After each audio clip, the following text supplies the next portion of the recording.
Hello, friends. Welcome to the pod, a place to discuss all aspects of policy related to Ukraine. In so many ways, Ukraine sits at the crossroads of modern history, where East meets West and totalitarianism meets freedom. Thank you for joining us during these unprecedented times for peace negotiations, which is challenging Ukraine, Russia, Europe, the United States, really the entire world.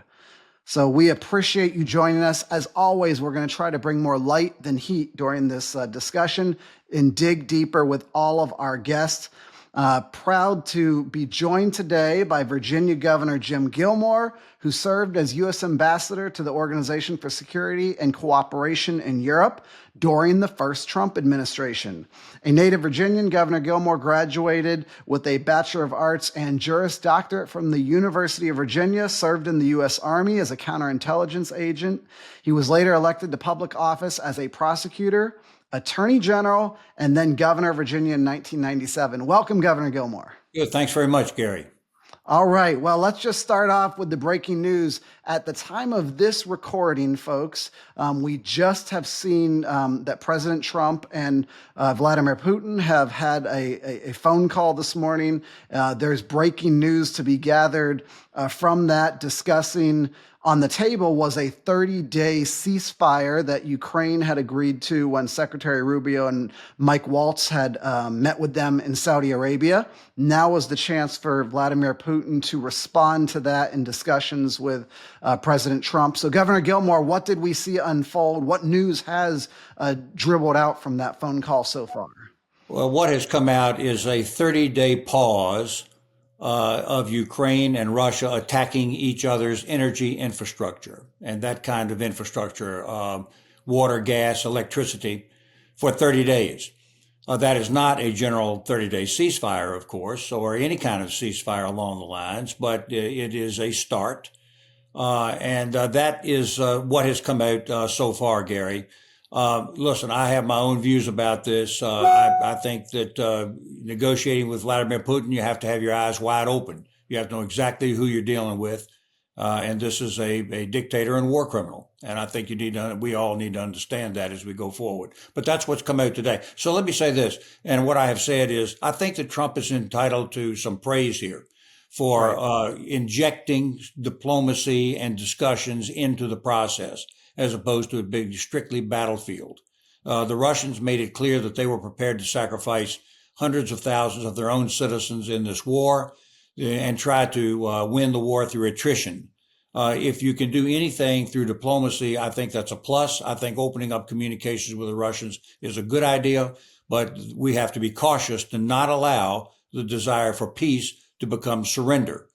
And that is what we could force into Ukraine, and we should not be doing that. And ultimately, it's up to the Ukrainians to decide what is in their best interest. Absolutely. Very fair points. I think President Trump does deserve credit today for at least a moderate first step towards some sort of peace. It seems like, it is a meager step, but it is something to, as I understand it, twofold, not be attacking energy infrastructure. And then what was the other part? Maybe structural infrastructure. What does that mean? Well, I haven't seen the report yet as to exactly the terms of the agreement, but I believe that it was not to attack each other's energy infrastructure, and that, of course, is what Putin was doing in order to commit atrocity against the civil population of Ukraine in order to get it to stop fighting on the battlefield. Right. All right. So it is a first step forward. It's better than nothing. And I think the idea that we have to trust but verify, that old Reagan quote, that has to come into play. Wouldn't you agree on each step of these negotiations with the Russians? Oh, well, we'll know if there's going to be, if this limited agreement is going to work. We'll know that because Russian missiles and drones will be noticed as to what exactly they're doing. But once again, this is a 30-day pause only in a limited sort of way. And I think that Putin is continuing to hold his cards and to try to achieve his long-term goals, which is not, I believe, and not in Europe's interest, it's not in America's interest. So going back to your role as former ambassador to the OSCE, how do you think that our European allies are going to view this this first step, and how are they feeling about this process as it's unfolding? Because they obviously have a major stake in this. Well, we don't know what the European response will be.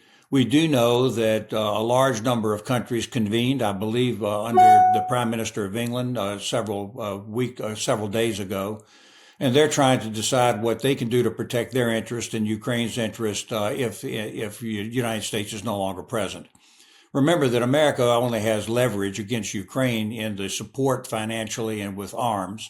If that goes away, American leverage goes away too. And at that point, it falls on the Europeans to decide what they're going to do. I think it's pretty clear, though, that they've made up their minds that they understand this danger. There's a report right away now that the Germans have dramatically decided to increase their defense budget. They're prepared to go into debt to do it, which is a very reasonable thing to do. And if Germany is in fact committed, that the United Kingdom is, France is, and other countries in the Europeans feel that also. So it could be that there will be support for Ukraine almost no matter what America does. Could this end up being something healthy for Europe because finally they're having to wake up from this slumber and just relying on others for their security? Could this actually be very useful in the long run? Absolutely correct. And I think that President Trump is entitled to credit for that also. He's made it clear from the very beginning, even through his first term, that he thought that the European allies were not pulling their weight, that they were in fact building their countries up and engaging in their welfare state while leaving their militaries weak and relying upon the United States to provide them security. Trump is right about this. There's just no reason whatsoever why the American taxpayer should allow the Europeans to be supine and weak in their military policy. So if they are increasing their capacity, then I think that's a good thing, and that would be an actual triumph by President Trump. I know that you've got personal experience, having been on the front lines dealing with the threat of the Russians going back to your time in the U.S. military. I think I recall you served as an intelligence officer in the Fulda Gap area. And my father was also stationed in Germany during my time in high school. I lived over there. So we both had those experiences thinking about the Russians from a Cold War perspective. And now we're in this new phase where I think the concept of the Russian world, or Ruski Mir, has reared its head again in a different way. But can you tie those two together? Is it still the same mindset in many ways, the Soviet mindset to this Ruski Mir concept? Yes, it is. And let me observe several things. First of all, there was a moment in time in 1991 when Russia looked like it was going to become a normal country. And instead of being belligerent and aggressive towards its neighbors, it was going to actually try to construct its own country. That went away. When Putin became the president, it became a dictatorship. It became an aggressive country again, very dangerous country. I mean, even the Soviets understood the idea of a balanced peace. This guy doesn't. And he's extremely dangerous in every way that he can be. He, remember, was very famous for saying that the collapse of the Soviet Union was the greatest tragedy of the 20th century.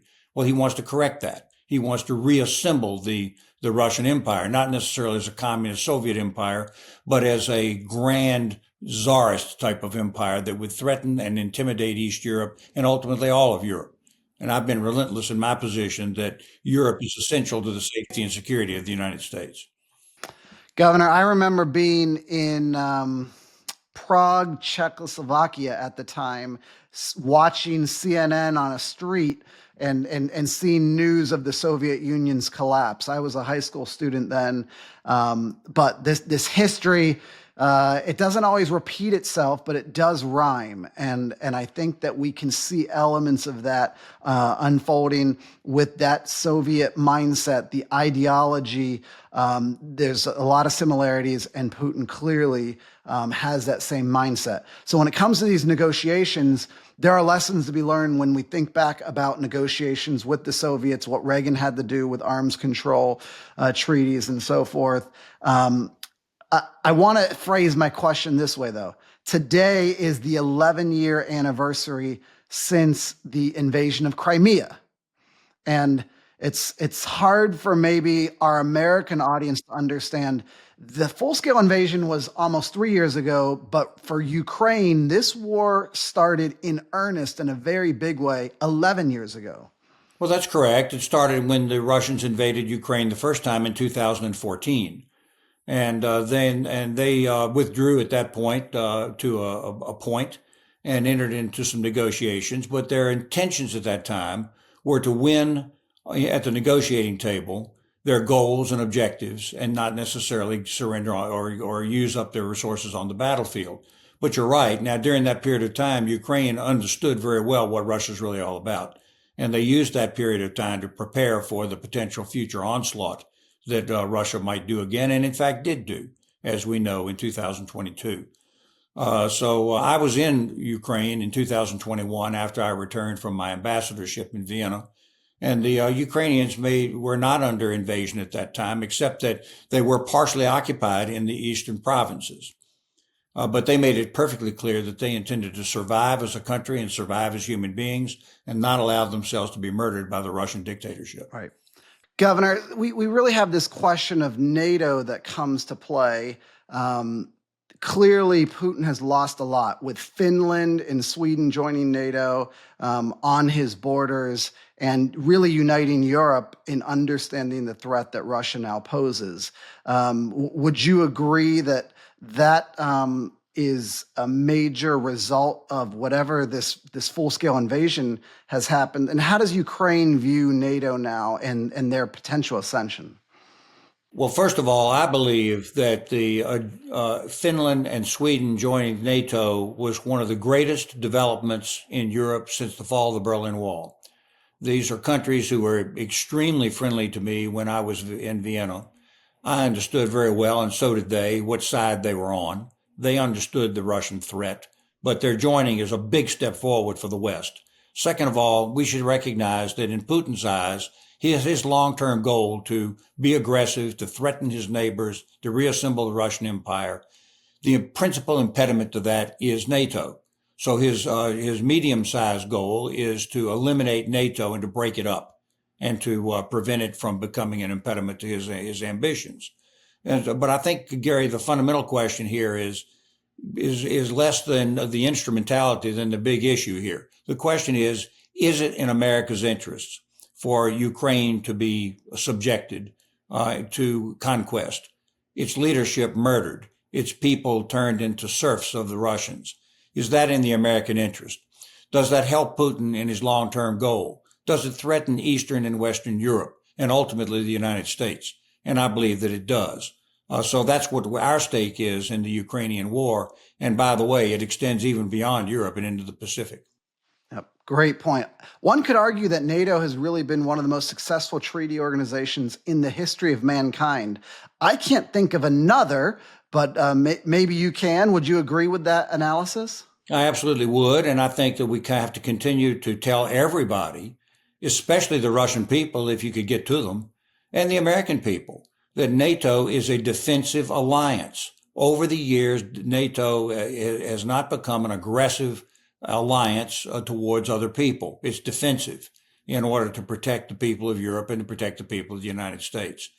So it plays a vital role. There are other ways of doing things. For example, all these discussions about troops in Ukraine on some sort of idea of a peace plan. That's a political decision to do that, but there's no reason why countries like Germany, France, and the United Kingdom couldn't put troops in there on a bilateral basis. It doesn't have to be a NATO exercise. Of course, Russia has rejected all of those variations totally because it isn't in line with their ultimate goal. Right. It would seem like that would be the logical step in terms of a peacekeeping force for those countries individually to step up. And I think, that's probably the very best solution that's currently on the table. And I guess that's a way to get to my question of how do we make sure this is not viewed as just an American deal? Obviously, this has to be something that the Europeans see as not just Trump's deal. And you in particular, since you served during the first Trump administration, I think you're perfect to be able to answer this question of how do we make sure that the Europeans and everybody coming to the table sees this as a win-win solution at the end of the day. Well, it's not win-win for Putin because Right. his long-term goal is conquest and atrocity, and a ceasefire and an agreement, which Ukraine has now endorsed logically, is not in Putin's interest. So let's see exactly what happens. But I think putting Western soldiers into Ukraine, it would be subject to a political decision by those countries. And that political decision is that if they put those troops in, they have to be prepared to fight. The same way when I was a soldier assigned to West Germany, it was crystal clear that if the Russians invaded West Germany and Western Europe, that everybody would fight them. That was perfectly clear. Well, that political decision has to be made again in such a scenario. But what difference does it make? The Russians have rejected it totally right now. They don't want to see their aspirations and their aggression blocked. So let's see what happens. But I think a ceasefire that would stop this murderous onslaught is a good thing. But one more point. One thing that is not being observed is in any of these discussions, there seems to be some surrendering of a principal point that Putin gets to keep his conquest in the East, and any line of ceasefire would be the margin of his conquests. I, for one, don't agree with that. I think the Western position ought to be that they have to withdraw from Ukraine. It's recognized borders the Russians agreed to during the Budapest Memorandum, borders that the international community has agreed to. Otherwise, I think that you're just postponing the inevitable issue of conquest and what that means in the 21st century. Does this ceasefire potentially look a lot more like South Korea and just a cessation of hostilities, but there is disagreement about where that land is and whose control? Is that maybe the better way for our Western mind to start to wrap our heads around what might this look like? It could end up looking like that. And Ukraine then at that point would have to go on and develop without its eastern provinces, which are highly industrial. But look, here's a key point I want to make with you on this podcast. Russia has to have not just troops on the ground. They have to not just have conquest and murder. They have to have legitimacy. What they really need is the United States to agree that their conquests succeeded, that that land over there is now Russian land, that Crimea now belongs to Russia in the international system. That, in my judgment, is something we should never do. We didn't do that when I was ambassador in Vienna. You know, we didn't agree ever that Crimea was surrendered to Russia. Russia has to have that legitimacy, that recognition, that acceptance by the West of their conquests. That is something we should never afford them, in my view. Since we're peeling back the layers of the onion and we've talked Crimea, let's talk about Kursk. On the other hand, the Ukrainians had a huge surprise victory with their incursion in the Kursk, I feel 6-7 months ago. And great surprise and success in holding that territory even up until now. That seems to be a card that they have in these negotiations still, and that Vladimir Putin is concerned about, because that really exposed him. That gave him a black eye. Would you agree that that still is a significant component of this negotiation? Perhaps not. It would appear that by this week's issues, the standards, that the Ukrainians have in fact been pushed out of the Kursk incursion. But that doesn't mean that all is lost. It just means they just don't have that to negotiate with. But the principal point here is to negotiate on the basis that Ukraine survives as an independent nation. When I was an ambassador, and all 57 countries sat in the Hofburg Palace once a week to state their positions internationally, Ukraine was there. So was Russia. So were all the Western. In fact, everybody in Europe was there, and even crossing the Atlantic to the United States and Canada. So everybody recognizes Ukraine as an independent country, except Putin. He's made it perfectly clear that he doesn't think that it is a country. He thinks it's a province of Russia. And he's wrong about that. Ukraine has a perfect right to be a country, to be a Western country if it chooses to, and to protect its people's safety and salvation. Absolutely. We've got policy leaders that are listening in, and American leaders from across the country who are trying to understand this. We're so glad that we've had you on the line. If there's one thing you didn't get to share with us that you really would be remiss if you just didn't make sure that our audience understood about this conflict, what might it be? It's essential that your viewers understand this conflict in the big picture. That's what you have to understand. And the danger that we see, that I see here, is that we will just look at it as a narrow little conflict and a narrow little battlefield, and we can put a Band-Aid on things and resolve things. That's not what's going on. What's going on is an aggression by the Russian state against its neighbors for a political purpose to reassemble a Russian empire. So to your viewers, I would ask this question: is that eventuality in the American national interest? Is the compromise of Europe in the American national interest? Is encouraging the Chinese to, in fact, do something based on this in Taiwan in the American national interest? I would suggest this: if Putin is able to succeed in his basic fascist conquest, I believe we will be on the road to World War III, because sooner or later Americans will wake up and they'll stop dealing with all the domestic issues alone, and they'll recognize that what is shaping up here is a world, and the question is, do they want to live in this world? And Americans, sooner or later, just like after Pearl Harbor, will wake up and say, we can't live in this world. And when that happens, there will be a war, because at that point, the Russians and the Chinese, based upon American weakness, will overreach. And when they do, and America stops them, there will be a war. I would like to see that war never happen. And that's the moment that we're facing right now in Ukraine. If we do this right, that world war will never occur. And with the 21st century will be a century of freedom and leadership and opportunity for people and the right standards for human existence.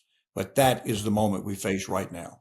Yep. That's a powerful policy wrap up, Governor. Let me ask you just for one, personal story, so our listeners can understand. I heard you mention that you were in Ukraine in 2020-21. Help for folks that haven't been there. Help us understand, what this country looks like from Kyiv to other areas, and how Western it is. Just give us a flavor for your experience. Well, it's an Eastern European country, but when you really spend time in places like Hungary, Poland, Czech Republic, even Austria, you recognize what Eastern Europe is really like. And that's really what Ukraine is like. When I was there, I was staying in downtown Kyiv. People were out and about. They were going to restaurants. They were behaving like normal Western people. And that is, I think, what this is really about. Are the Ukrainian people entitled to live a decent quality of life without being murdered and their children being stolen and their power being destroyed? And I think that it is. By the way, during my trip, we also took a train overnight down to a city called Mariupol. And I was there and I saw it. And we drove through it. We visited the municipal people who were very proud of their future and their opportunity in a free Ukraine. They were looking forward to that. Well, as we know, Mariupol is way back on the Sea of Azov. All that right now is under Russian occupation. And in fact, Mariupol was more or less destroyed. So that's what the future prospect is, unless we do things right now. Right. Well, let's pray that this is a day that will be the beginning of an opening towards peace and a beginning of the opportunity to see Ukraine rebuilt in a fully functioning Western democracy that can be a strategic partner of the U.S. for years to come. My guess is that President Trump would like to see that they could be a partner, but because he wants to pivot towards China, and ultimately he would like to be able to bring peace because maybe that's on his mind as the bigger threat. I'll just leave you with that final question. Knowing the president as much as you do you think that that's maybe on his mind? I think his goal right now is peace in Europe. I think he wants to be known as a president who brought peace to Europe. And my only cautionary note is if I were advising him, I would ask him to please take the long view on this, because that is my message to your viewers. You have to look at this inside the entire big worldwide strategic picture and the future of the 21st century. Great. Well, thank you, Governor Gilmore, for being with us today. We appreciate your time and all that you've shared with us. Please subscribe, like, rate us on all of your podcast forums and on YouTube. We appreciate you being part of today's Peace and Power Ukraine podcast. Thank you all. See you next time.